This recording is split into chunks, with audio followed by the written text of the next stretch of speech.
কক্সবাজারে মোবাইলে আপত্তিকর ছবি ও ভিডিও ডিলিট না করায় বন্ধু মামুনকে নির্মমভাবে হত্যা করা হয়েছে।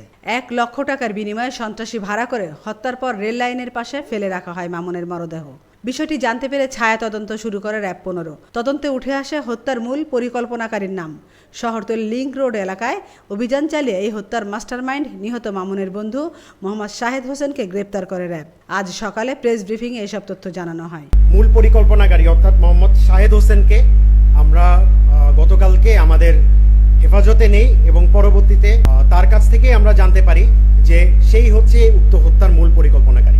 বিগত কয়েক মাস আগে শাহেদের ঈদগাহ থানাধীন একটি এলাকার একটি মেয়ের সাথে তার একটি প্রেমের সম্পর্ক হয় এবং উক্ত মেয়ের সাথে মামুনেরও যোগাযোগ ছিল।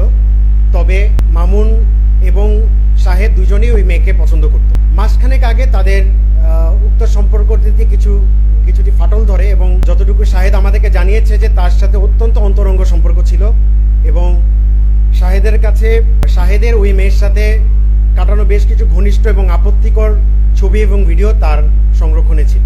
বলতে গেলে রিকোয়েস্ট করে যে যেহেতু তোমার সাথে আমার অনেক অন্তরঙ্গ ছবি এবং ভিডিও রয়েছে, এগুলো তুমি দয়া করে ডিলিট করে দিও এবং এটা কখনো কারোর সাথে শেয়ার করে আমার জীবনটা নষ্ট করো না। পরবর্তীতে সে ঈদগাহ এবং চকরিয়া এলাকা থেকে একজন ভাড়াটিয়া সন্ত্রাসীকে তার সাথে সে চুক্তি করে।